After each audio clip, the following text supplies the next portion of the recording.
आज मित्रों आपके लिए सोशल मीडिया से सुश्री संजय सिन्हा की कहानी लेकर आई हूँ। कहानी का शीर्षक है भरोसे पर भरोसा। माँ कहानी सुनाती कि मीरा के सामने जहर से भरा प्याला था। उन्हें मारने के लिए षड्यंत्र रचा गया था।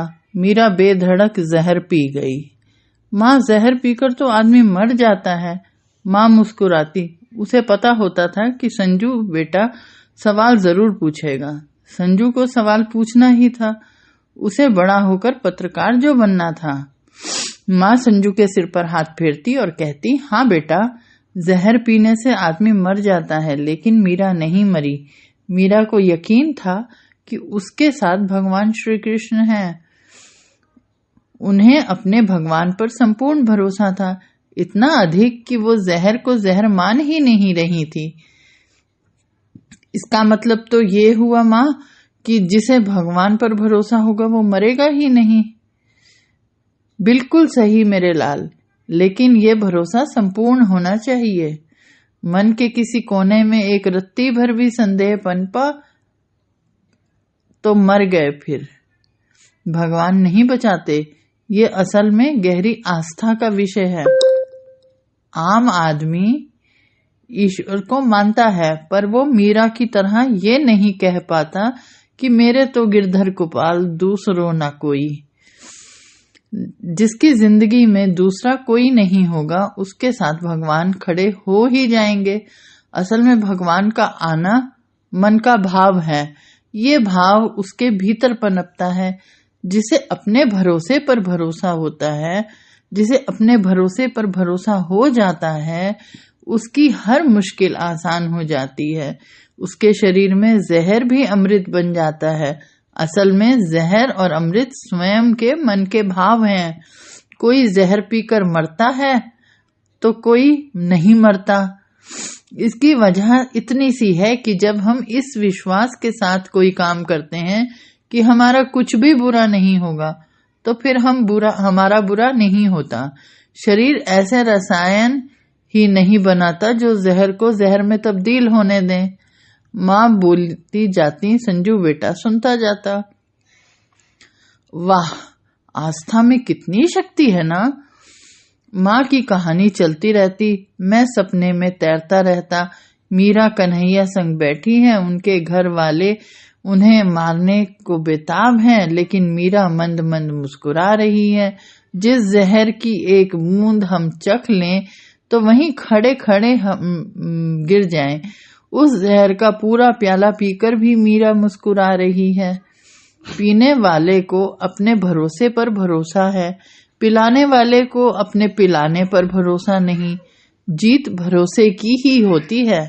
भरोसे पर भरोसा माँ ने बहुत बचपन में कायम कर दिया था। फिर जैसे जैसे बड़ा होता गया, मैं महसूस करता गया कि असल में जीवन, मृत्यु, अमृत, जहर, शोक, अशोक, ये सब मन के भाव हैं। जैसे हम सोचते हैं वैसा होता है। 2 दिन पहले किसी ने व्हाट्सएप पर कहानी भेजी कि एक आदमी को मृत्यु दंड की सजा मिली और कहा गया कि इसे सांप से कटवा दिया जाए। आदमी को कुर्सी पर बिठलाकर उसकी आंखों के सामने एक काला नाग लाया गया। उसे नाग दिखाया गया और आंख पर पट्टी बांध दी गई। फिर उस आदमी के पांव में 2 पिन चुभो दिए गए। आदमी दर्द से बिलबिला उठा। उसने सांप को देखा था, एकदम काला भुजंग। उसे देखकर ही ऐसा लग रहा था कि वो मुंह से जहर निकालने को बेसब्र है। आदमी को सांप दिखलाया गया पर कटवाया नहीं गया, बस उसे 2 पिन चुभो दी गई। आदमी थोड़ी देर फड़फड़ाया और मर गया। बाद में उसके शरीर का परीक्षण किया गया तो पाया कि उसके शरीर में सांप का उतना ही विष मौजूद था जितने से आदमी मर सकता था। अब आप पूछेंगे कि संजय सिन्हा ऐसे कैसे हुआ। असल में कुछ नहीं हुआ। आदमी को हकीकत में पिन ही चुभोया गया था, पर उसे लगा कि सांप ने काट लिया है। उसने जैसे ही ऐसा सोचा, उसके शरीर में वैसी ही रासायनिक प्रतिक्रिया होने लगी। उसके मन में यह बात बैठ गई थी कि सांप के काटने के बाद आदमी नहीं बचता, इसलिए वो नहीं बचा। उसके शरीर ने सांप वाले जहर का निर्माण कर दिया था। मीरा को परम यकीन था कि वो जहर से नहीं मरेगी। उसके शरीर ने जहर की पहचान ही नहीं की। मुझे नहीं पता था कि मीरा या उस आदमी की कहानी कितनी सच्ची है जिसे सांप देखकर पिन चुभाया गया था। पर मुझे एक बात पर पूरा भरोसा है कि जैसा हम सोचते हैं वैसे रसायन शरीर में बनने लगते हैं। जो लोग सकारात्मक सोचते हैं उनके साथ सकारात्मक सब कुछ होता है, और जो नकारात्मक सोचते हैं उनके साथ सब कुछ नकारात्मक होता है।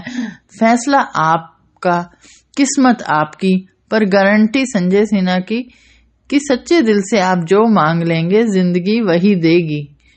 तो मित्रों, ये कहानी आपको कैसी लगी आप जरूर बताएं। उम्मीद करती हूँ कि ये आपको अच्छी लगी होगी। पेड़ लगाएं, पेड़ बचाएं, पानी भी बचाएं और रेडियो हिंदुस्तान पर रोज नई नई कहानियां सुनते जाएं।